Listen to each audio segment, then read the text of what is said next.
Hello everyone. Welcome to a very special video where I will be discussing one of my favorite movies of all time, Watchmen. This movie, I love this movie. I think it's one of the most underrated comic book movies of all time. I don't understand a lot of the criticisms hailed at this movie. I love this movie. I love this movie. It's in my top 3 favorite movies of all time. That's how much I love this movie. Yeah. Today, the day that this is released, October 8th, 2022, might seem like some random day for me to be talking about Watchmen, but for me, it is not. The day that this gets released is the day I have rented out a theater and I am showing Watchmen. Ooh, yes. I'm pretty excited. From the time I'm filming this, it's like a week away, and I'm just so excited. I'm so excited to see Watchmen on the big screen. I was 7 when it came out in 2009, so I definitely didn't see it on the big screen when I was 7. So I'm seeing it now. 13 years later, but yes. Anyways, so what is the point of today's video? Well, I wanted to do some sort of coverage on Watchmen because I just love the movie so much. And so I figured the best coverage of this movie I could do is I have my computer right here. You can't see it, but I have the whole plot synopsis of Watchmen pulled up, and I'm literally just going to go through the entire plot synopsis for Watchmen and just give my thoughts on it. Not really a commentary, although I would like to do a commentary on Watchmen at some point. That'd be really cool. I think doing commentaries could be pretty fun, and I want to do it on Watchmen. So that might be coming. I don't know, haven't decided yet, but yeah. So pretty much I'm just going to go through the whole plot of Watchmen here and just give my thoughts on it, and I don't know how long this will be. So yeah, obviously, spoilers. If you haven't seen this movie, I'm going to spoil the entire movie in this video. So please go check out Watchmen. It's amazing. I love that movie so much. So yeah, please go check out Watchmen. Yeah, so without any further ado, let's just hop on into this. So the movie starts with the comedian in his apartment, just kind of watching TV, and it really sets up the world of Watchmen, like with the course of history and stuff, and like where we're at as the setting for the movie, because you have on the TV show they're talking about like the Cold War and then like Nixon still being president and stuff. So I really like the way they introduced the setting into this movie, and we'll get into that a little bit later. But yeah, and then it's just kind of the comedian hanging out in his apartment, and then boom, this figure breaks into his apartment, and you get one of the best opening sequences I've seen in a comic book movie, where it's literally just the comedian getting the shit beat out of him, and then yeah, it's an awesome action sequence as far as I am concerned.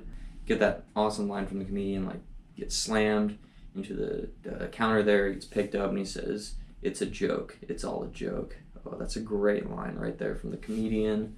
Also, Jeffrey Dean Morgan does a great job as the comedian. There's just a little side note there, but then the comedian gets thrown out of his window and falls to his death, which the shot of him getting thrown out the window is a beautiful shot. This movie looks great. Zack Snyder has a great visual flair. So yeah. Where's my mouse? Okay, there we go. Then it moves right into the opening credits, where it's the Times They Are Changin' by Bob Dylan playing, and then you have the whole like montage of history, which again, like I said, with the newscast at the beginning, this really sets up the world of Watchmen that we're in, and does it in such an interesting way, where you literally go through like 5 decades worth of time, and by the end of it, you totally understand, like, okay, this is the world we were in now, where superheroes exist, and well, history's different now. So yeah, that's a great opening sequence to me.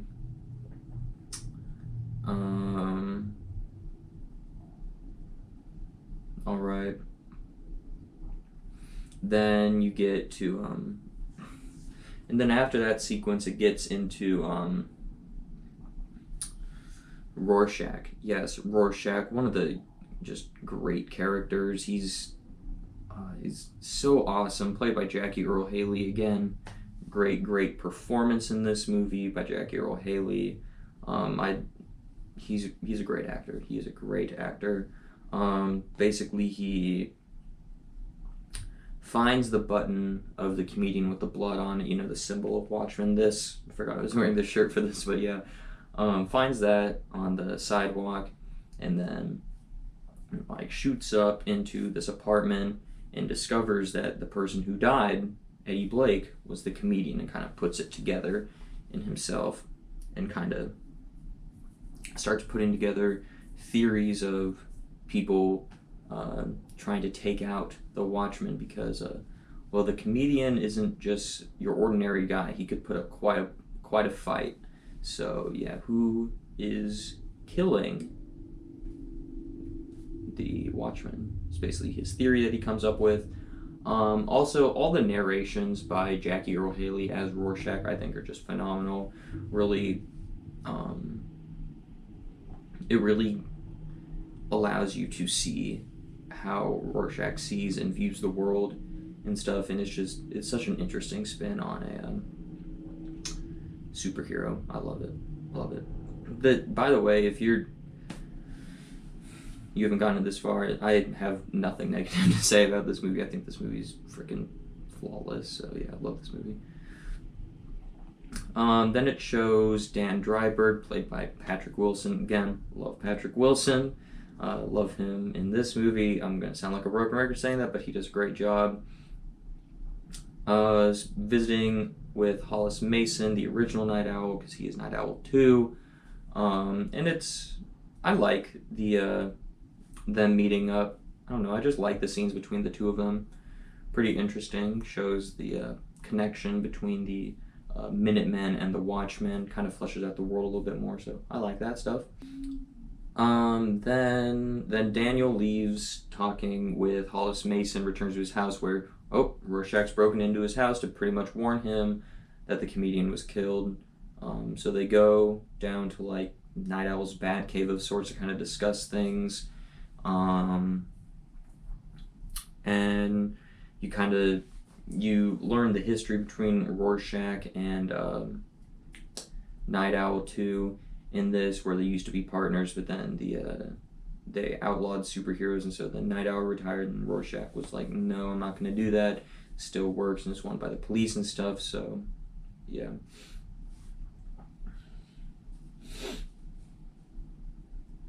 Yeah. Nice scene. You get some pretty good quotes. You get the really good quote of, at least I'm not the one hiding behind a mask, and then it's like, no, you're hiding in plain sight. Great line there. Yep. Then it cuts to Dan visiting Adrian Veidt, aka Ozymandias. Again, love Matthew Good in this role. He is great. Pretty much, Dan does the same thing Rorschach does and just warns him that maybe people are picking off the Watchmen one by one, because who knows? Who knows why at this point in the movie? We don't know yet. So yeah, warns them. You get a little bit of context as to what Adrian has done. He has gone public with his identity and has became rich off of it, and now is like running a corporation, Veidt International. Yes. Then you get this next scene where Rorschach breaks into this, I think it's military research base or something, to visit Laurie, Jupiter, aka Silk Spectre, and Dr. Manhattan. Both of them great characters. Like I said before, performances by Malin Ackerman and Billy Crudup are also phenomenal. So yes, And you get introduced to, of course, Dr. Manhattan, who he might be my favorite of the Watchmen. I just think he's such an interesting character all around. So yeah, and you get the reveal that Dr. Manhattan cannot see into the future now because of tachyons, and perhaps the tachyons come from nuclear war. So is nuclear war in the future and Dr. Manhattan just can't see it? Who knows? Who knows? Yes. Then you get this awesome transition using the song 99 Luftballons, which this movie has a phenomenal soundtrack, one of my favorite movie soundtracks. Yeah, love the soundtrack to this film. And so they use that song 99 Luftballons to transition into Dan and Laurie having dinner together and meeting up and just kind of discussing how things were, just kind of catching up with each other. And then we move into the comedian's funeral, which is a pretty long sequence, but I think it works because you have, the Watchmen show up, or at least 3 of the Watchmen show up because Laurie hates the comedian, which we find out soon. So you have Dr. Manhattan show up, then you have Dan show up, and then you have Adrian Veidt show up. Who knows if Rorschach shows up? Yeah, he's actually there. We just don't know it yet. Yeah, I love that they show Rorschach throughout the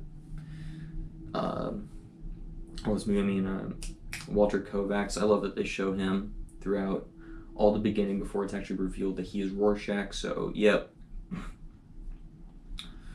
Anyways, so they show up at the funeral for the comedian, and you have like all these different flashbacks between all the characters. You got the one where it's the Watchmen first kind of meeting up and discussing if they want to become the Watchmen, and the comedian basically says, "Oh, this is all stupid. Screw this. This isn't gonna work," and then burns a map and then leaves.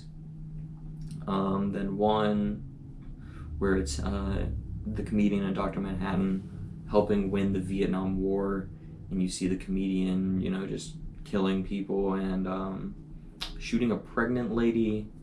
That is not a good thing, not at all.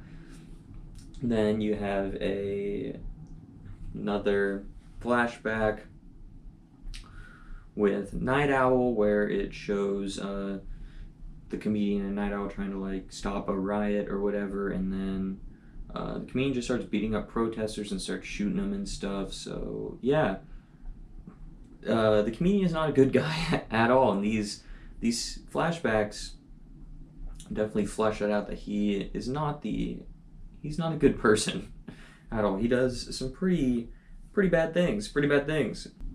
You also get the probably the worst of the flashbacks, where the comedian attempts to rape the first Silk Spectre, and that is why Laurie, the Silk Spectre 2, does not show up to the comedian's funeral, because she hates the comedian, because he tried to rape her mother. So yeah, the comedian, not a good guy at all. Yeah, killing pregnant women and trying to rape other women. Those are 2 naughty things. Pretty bad things there, Mr. Comedian. Anyways, go back to the funeral, and then this guy,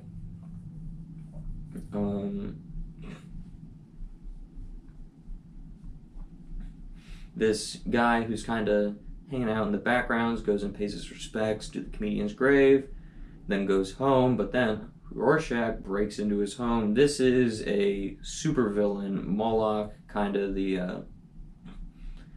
this person that the Watchmen frequently had encounters with, because if there are costumed vigilantes, there are also costumed bad guys, villains, supervillains. I don't know, maybe not supervillains, but yes, villains. So yes, Rorschach is in Moloch's home, basically interrogating him, like, "Hey, why were you at the comedian's funeral? You guys were enemies." And Moloch was like, "Well, the comedian broke into my apartment a week or so ago, I think, and was drunk and was crying, just started confessing a bunch of stuff to him, So, yeah, the comedian saw something which led to his assassination that we saw at the beginning of the film. So, something is going on. What is it, though? We do not know yet. Wahaha. Then it cuts to Laurie and Dr. Manhattan having the sexy time. And Laurie is not into this sexy time because there are multiple blue penises pleasuring her, and apparently one blue penis is enough for Laurie there, so she doesn't need two. Then, to find out that there's a third naked blue Dr. Manhattan, and he is working on stuff, like doing work, while he is also having sex with Laurie, so that is a no-no there, Mr. Maybe not Mr. Dr. Manhattan, that is a no-no. You do not replicate your blue penis. Don't do that, man. Don't do that. That is taboo. So yeah, then Laurie gets angry at John and leaves and goes to Dan's house, saying like, hey, I don't really have anywhere else to go. May I stay here? And Dan is like, sure. I'm going to go meet up with my friend Hollis Mason, and we are going to have our weekly discussion. Ah! Why am I yawning? Anyways. Yes. Also, I forgot to mention this in the diner scene, but it is implied, maybe not even implied, it's pretty obvious that Dan has a crush on Laurie. Ooh, romance, let's go. Will that come to fruition? Who knows? Then cut back to Dr. Manhattan dressing himself up for TV for this interview, and then he teleports himself to the TV thing because, well, Dr. Manhattan can do anything besides wear pants, apparently. So, yeah. Dr. Manhattan teleports to this TV studio getting ready for his interview. And then these next two things are kind of intercut between each other, so I'll just talk about one of them first. Pretty much Dan and Laurie are heading to Hollis Mason's house when they get cornered in an alleyway and then beat up a bunch of thugs. Pretty interesting action sequence. Not my favorite of the movie, but it's alright. I like it. Pretty violent, pretty brutal too, so yeah. Yeah, I like it. Then it's intercut with the actual interview of Dr. Manhattan on live TV, which a reporter basically stands up and gives Dr. Manhattan like 3 or 4 names of people that have cancer that he knew, basically implying that Dr. Manhattan gives people cancer by like being around him. Maybe he's radioactive or whatever. I don't know. It's cancer. And apparently Dr. Manhattan's giving it to people. And then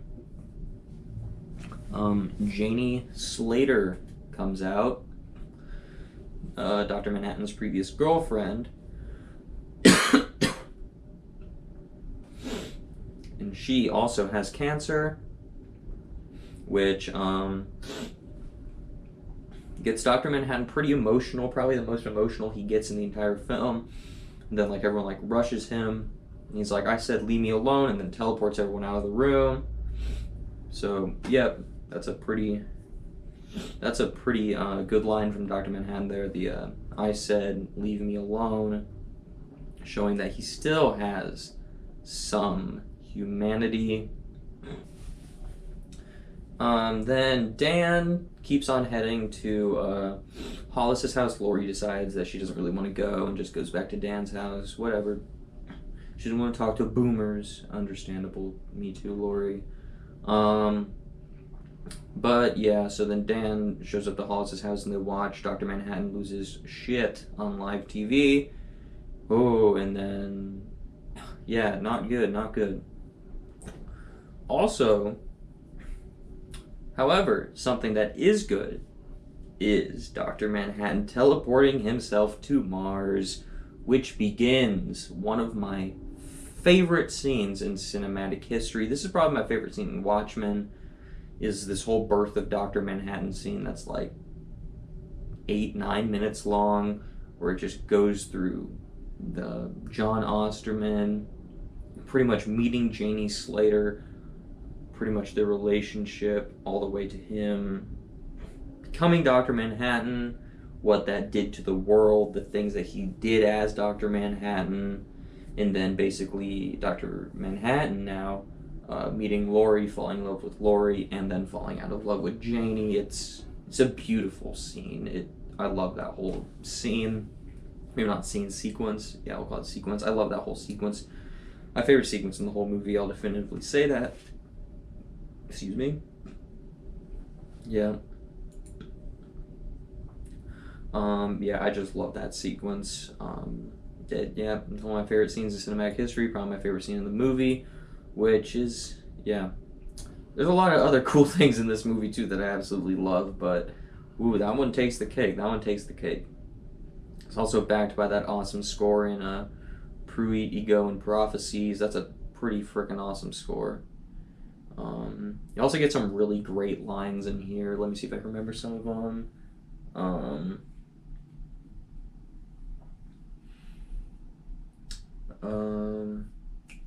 God, why can't I think of them? You get like this run of 3 lines that's all great. It's they call me Dr. Manhattan. Then they explain the name has been chosen for the ominous associations it will raise in America's enemies. And then the marketing boys say I need a logo. If I am to have a symbol, it shall be one I respect. Then you also get another one of they're shaping me into something gaudy, something lethal. You also get, God, there's just like so many freaking awesome quotes in this scene. We repeat, the Superman exists and he is American, and they double down on that later, saying, I never said that. What I said was God exists and he's American. It's just like line after line of this movie, this movie, but line after line of this birth of Dr. Manhattan scene is just like so freaking awesome. I love this scene. Yeah. So, yep. And then Dr. Manhattan built a glass castle thingy on Mars because apparently doesn't want to be on Earth anymore, where everyone he cared about, he just learned he gave cancer, and now his girlfriend isn't into his blue schlong anymore. Yeah. He's tired of Earth, those people. He's tired of being caught in the tangle of their lives. Then cuts back to Earth, where Laurie's being like, Laurie's being interviewed by the government, basically for, they're basically blaming her for Dr. Manhattan leaving Earth, because they're like, dude, now we're defenseless against the Russians in the Soviet, the Cold War. The Cold War. I was going to say the Soviet War. That's not right. The Cold War, yes. Because basically Dr. Manhattan, they think if Dr. Manhattan is there on Earth, or in the United States, an ally of the United States, he will prevent the Russians from attacking them. But now Dr. Manhattan is gone. So, yeah. Then it cuts to a scene of Richard Nixon's like cabinet, like in the war room. Basically, it's a reference to Doctor Strangelove. This whole scene, it looks very much like Doctor Strangelove, but basically it's them talking about Dr. Manhattan left Earth now, so what do we do? And they're like, he's got 2 days to come back to the United States. And they discover that Dr. Manhattan's gone to Mars, and Laurie basically tells him, well, we can't do anything about it. He has to choose to come back himself, so yep. Then it cuts to some business dudes talking to Adrian Veidt about wanting about energy stuff. I don't know. I don't really remember that well, this synopsis and that. This is a very bare bones synopsis, but yeah. I'm doing my best to remember. I haven't seen this movie in 8 months, so bear with me here. I think they're talking about energy stuff, and Adrian is basically, the meeting doesn't go well, so they kind of walk down to his lobby, and he's like, thanks for coming, be on your merry way. Then he goes over to start talking to this receptionist, and then this elevator opens, and then this assassin comes out and tries killing Adrian Veidt, aka Ozymandias, another member of the Watchmen. Oh no, it is the masked killer, is it? Who knows, because Adrian Veidt incapacitates him, I don't know, one of those two words. I don't feel like looking up which one I should use in this scenario. But then the dude swallows a cyanide capsule. He's got the one in his teeth or something. And, well, now they cannot question this guy. Then it cuts to Lori and Dan discussing someone trying to assassinate Adrian and saying that, well, maybe Rorschach is right and that there is someone trying to kill all the Watchmen and get them out of the way.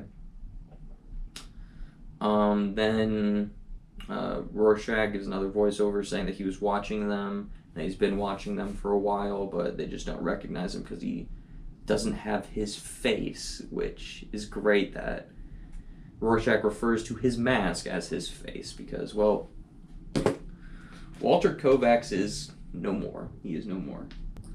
Then this voiceover by Rorschach goes into him basically talking about his mask and how he considers it his face, and then he goes back to visit Moloch, but Moloch is dead.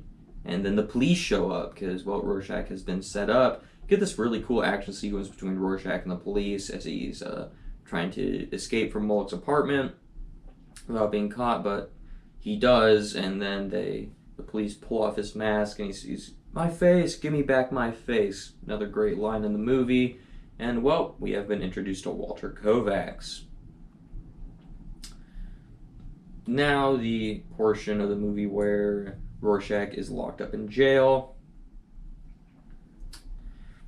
Rorschach basically locked in jail, and he starts being interviewed by this psychiatrist. And we basically get the origin of Rorschach in a way. Not really the origin of, but when Rorschach lost his faith in humanity, when he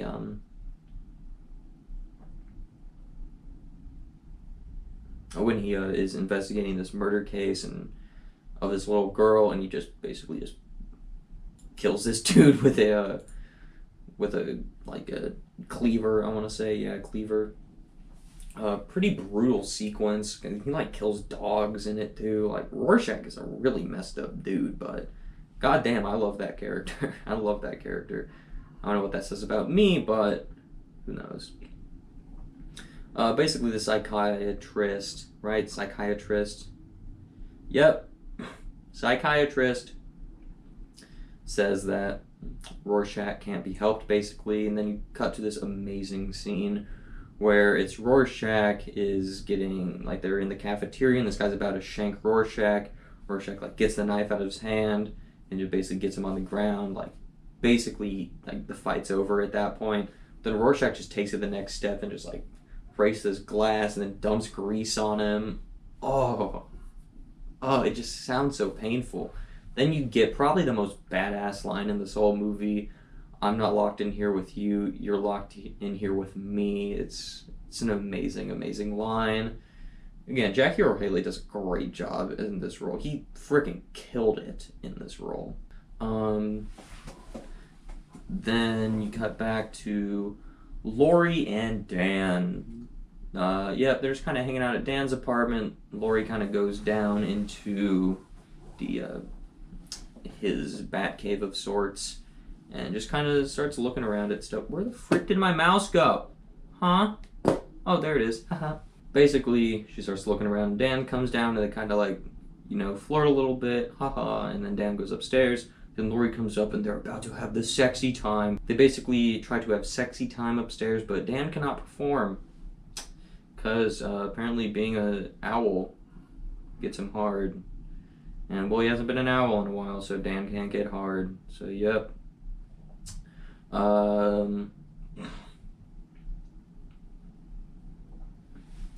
Then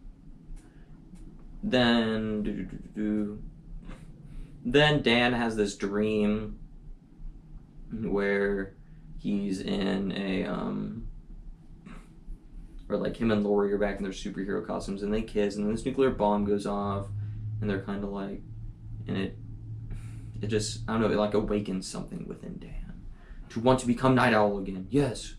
And so then him and Lori get all dressed up in their outfits, and they go rescue some people out of a burning building.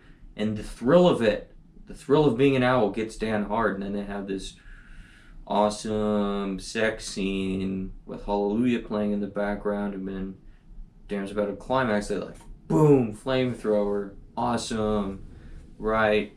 Yeah, 100% awesome. Anyways, cuts back to Rorschach in prison, basically breaks out of his cell because these dudes like cut it open. Like they cut the dude's arms off. Damn, brutal stuff. It's a whole riot basically going out in the prison, and Rorschach uses this to escape his cell, get his face back in his costume. Yeah. And Laurie and Dan basically were like, hey, let's go break Rorschach from prison. They do that, this awesome action sequence of them fighting down a hallway. Great action sequence. Rescue Rorschach, leave. And then they get back to Dan's place, and Dr. Manhattan's waiting for them. Then Dr. Manhattan takes Laurie with him to Mars, where they start having a really lengthy conversation about Laurie being frustrated that Dr. Manhattan won't save humanity and stuff. And then you get this awesome line where we're all puppets, Laurie. I'm just a puppet who can see the strings. Great line. Again, he has a lot of those. Basically, and then the end of this conversation ends with the massive revelation that the comedian is actually Laurie's father. So yeah, the worst character in Watchmen is the father of Laurie, because reasons Sally Jupiter wanted to frick the comedian. And they did, and had an epic baby in Laurie Jupiter. Yep. Then you also, and then simultaneous with this, but I just wanted to get all that Mars stuff out of the way, because, yeah, Mars.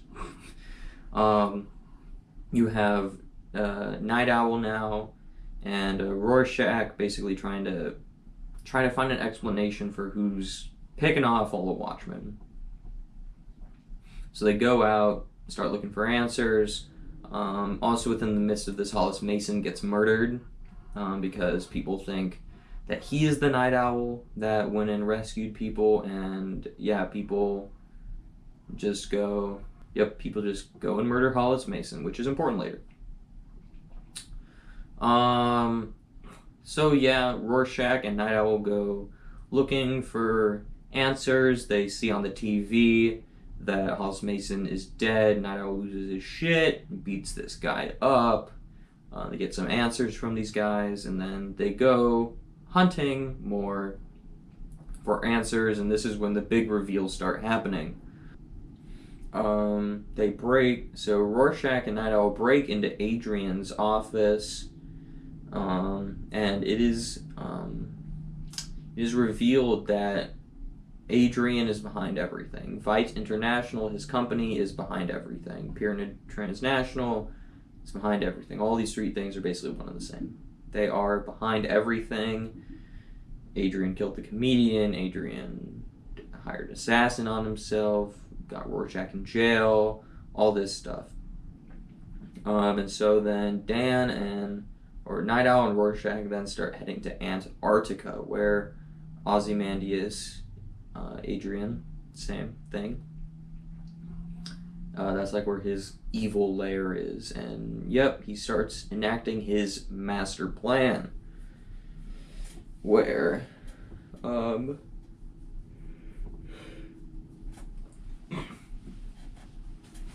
his master plan is to use the energy thingy that John has made for him to frame Dr. Manhattan and basically just like kill millions of people and unite the world against Dr. Manhattan instead of trying to fight each other in the Cold War. So yeah, Rorschach and Night Owl go to stop him from doing this. Then you get this awesome action sequence between Rorschach and Night Owl versus Ozymandias trying to stop him. And basically, this is just when Adrian starts dumping about how he did everything.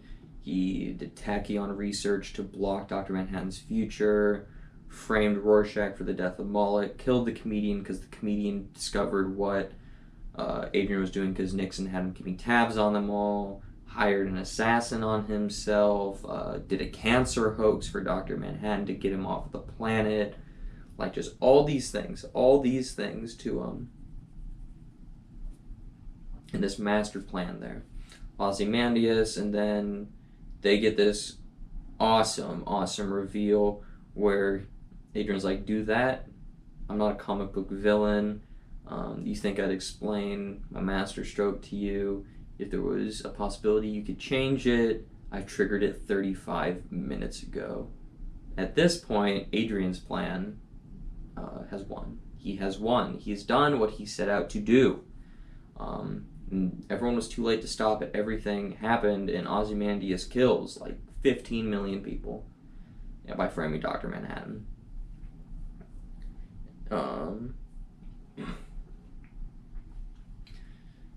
Then Laurie and Dr. Manhattan teleport to New York City, seeing what's happened, and then Dr. Manhattan realizes everything. He's like, I did this.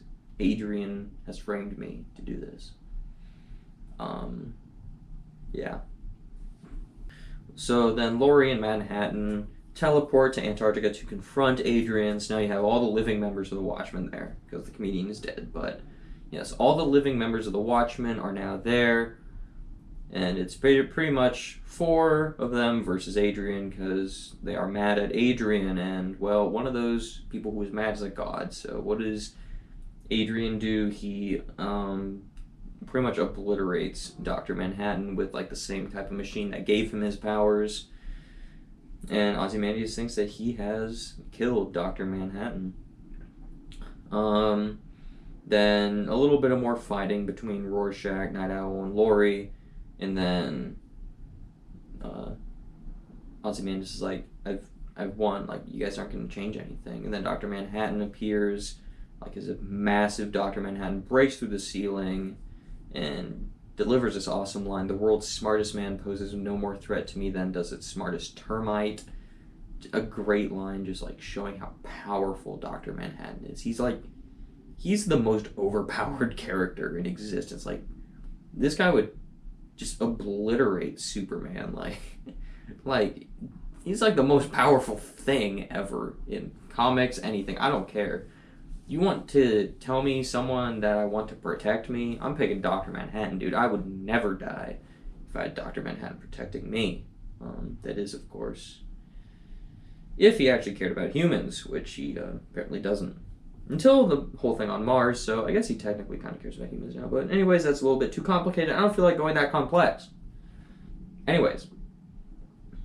Then Ozymandias turns on this massive wall of TVs, not walls of TVs, wall of TVs, and reveals that, well, the world has been united and the Cold War is done because everyone is uniting against Dr. Manhattan, and they're going to pool all their resources and whatnot to protect each other from Dr. Manhattan, because now he is a threat, as everyone believes now. He has just attacked the world. Doesn't matter your country or whatever, he just attacked like 6-7 cities across the world, killing millions of people. So Dr. Manhattan is now the threat to everyone, and everyone is united now. So Adrian has prevented the Cold War. Everything seems to be going fine, except, obviously, Rorschach's inflexible morals. So you get this amazing scene, probably my second favorite scene in the movie, where it's the death of Rorschach, where Jackie Earle Haley, if he didn't give a damn good performance in the rest of this movie, I mean, the death of Rorschach is incredible what he was able to do. You like that whole, well, what are you waiting for? Do it. Like, then just like literally talking down to a god. Like, Rorschach, goddamn, talks down to Dr. Manhattan. It's not even Rorschach, actually. He takes off his mask, and Rorschach dies as Walter Kovacs. So, yeah. Then Dr. Manhattan blows up Rorschach, and well, Rorschach is now dead. Dr. Manhattan decides to leave Earth, and not leave Earth, just leave the galaxy to maybe create life somewhere else in the universe. Dan had witnessed Rorschach blow up, so he comes back in and is angry and starts beating the crap out of Adrian. Adrian just takes it because, well, Adrian has won. Adrian doesn't care what happens to himself. He has won. No matter what happens, nothing can change what had just occurred. So, yep. Then Dan and Lori leave Antarctica and go home, leaving Adrian to be by himself. All by himself, separated from the rest of the world.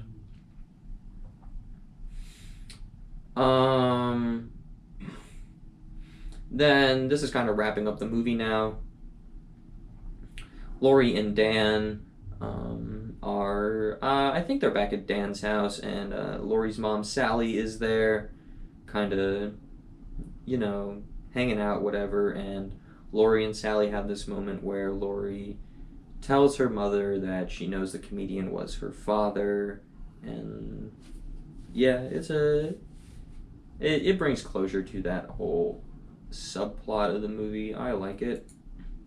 And the world just kind of keeps going on with, as Rorschach puts it, Veidt's New Utopia. The world keeps trucking on with Veidt's New Utopia. Then you cut to this news station, a newspaper company. They're trying to figure out what they want to write in their paper for the day, and they don't really have anything to write about because, well, the Cold War's no more, so there's nothing that interesting happening in the world. And this is where the ending of the movie is interesting, because earlier in the movie, Rorschach drops his journal off to this newspaper, and in his journal basically explains everything he knows, how Adrian's behind everything, the murder of the comedian, all this stuff, It's all in this journal, and he drops it off to this newspaper. And the movie ends with the newspaper editor looking at the journal, potentially implying that they're going to publish Rorschach's thoughts. So did Rorschach win in the end? Who knows? Who knows? Because it's up to this newspaper if they want to publish the truth of what happened, or do they just let everything happen, let everything be. And this is where the conversation for Watchmen is for me, or at least one of the conversations that you can have about Watchmen, is what happens after the credits roll. Does this newspaper company not publish Rorschach's stuff and just let Adrian's plan stay and just let the world be united, or do they publish it and expose Adrian, and Adrian gets what's coming to him? You can decide, because the movie doesn't tell you either way. It just hints, or it just this could happen. This could happen. You decide what happens to whatever makes it best for you. What do I personally think? I don't care. I genuinely don't care what happens after the credits roll, because I think this is a complete story to when the credits roll. I don't ever want to know what happens after the book. I don't want to know what Alan Moore wanted to happen after the book. I really don't care. It's just one of those things where I just think the movie wraps itself up so perfectly where I don't need an answer of what happens. I don't need that. And it's almost just the thought of not knowing and not having an answer is better than ever actually getting an answer. So I genuinely don't care if I just don't care. I mean that in the best way possible, where I just love everything else in this movie so much to where I don't care about speculation of what is going to happen. I don't care, because I don't really I don't care. I think the ending to this movie is perfect for the story it's telling. And it's just one of those things where I'm so glad Watchmen is a one and done. It's not part of the bigger universe. It doesn't have like 15 sequels. It's literally its own self-contained thing. I never want to see a sequel to Watchmen. I never want to see something else set in the world of Watchmen. I want Watchmen to remain its own thing forever. I at least in my lifetime, do not ever give me anything else of Watchmen, because it's so perfect the way it is. I genuinely never want to see anything else in this world. Yes.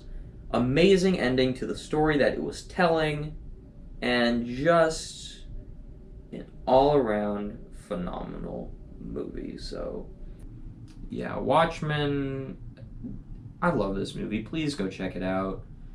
If you're this far into the video and you haven't seen it, why are you still watching? I just spoiled the whole damn movie for you. Come on, man. So, yeah, let me know what your thoughts on Watchmen are in the comment section down below. They better be positive, otherwise you are wrong, and we are not friends.